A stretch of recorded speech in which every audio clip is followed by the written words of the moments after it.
La création sur YouTube, c'est une création qui a par définition pas de moyens, puisqu'il n'y avait pas, au tout début, il n'y avait pas de modèle économique. Il fallait créer sans dépenser d'argent.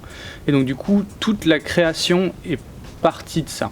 Parce que c'était vraiment, enfin c'est le truc de commencer avec une webcam et un micro USB un peu pas forcément terrible. Et du coup, c'est tout part de là, donc de comment est-ce qu'on peut produire quelque chose qui soit regardable avec un budget minimum. Donc au début ça a commencé par vraiment une volonté d'essayer de créer quelque chose, de partager quelque chose. C'est parti sur de l'économie, puisque la chaîne s'appelle Stupid Economics, et du coup c'était vraiment une découverte pour moi de cette discipline.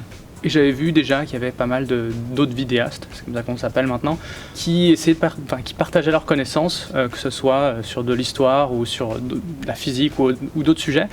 Et moi j'ai commencé à m'intéresser à l'économie, sans être vraiment un expert dans ce domaine-là, mais j'avais déjà envie de partager, d'écrire, et très vite c'est venu en fait de l'écriture jusqu'à la mise en vidéo, de cette envie de partage. Et c'est venu comme ça, mais sans avoir forcément d'idées préconçues ou d'ambition particulière. C'est venu une vidéo après l'autre.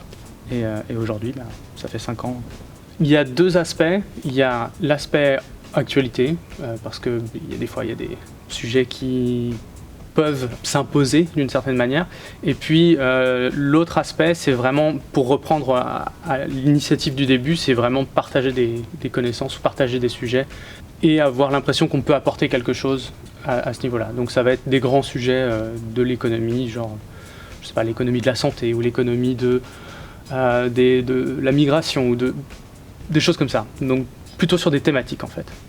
Il y a 3 gros modèles de production sur Internet. Le premier, c'est par la pub pré-roll. Donc c'est des pubs très courtes qui viennent au début de vidéo. Le but là, c'est de faire un maximum de vues pour mettre un maximum de pubs pré-roll.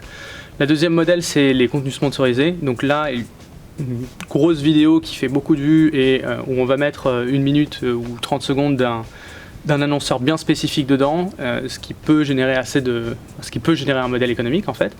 Et puis la troisième option, qui est moins basée sur les vues, mais plus sur la fidélité d'une audience, c'est vraiment le financement participatif, on va appeler ça comme ça, où là c'est vraiment créer une fidélité avec une audience qui va trouver un intérêt à financer cette création. L'avantage de YouTube, c'est que pour l'instant, c'est la seule plateforme qui permet de faire du plus de 10 minutes. À part ça, il n'y a pas grand-chose. On peut se dire Facebook, mais bon, ils ont perdu un peu ce secteur-là. Pour nous, il n'y a que YouTube qui est pertinent pour ce type de production.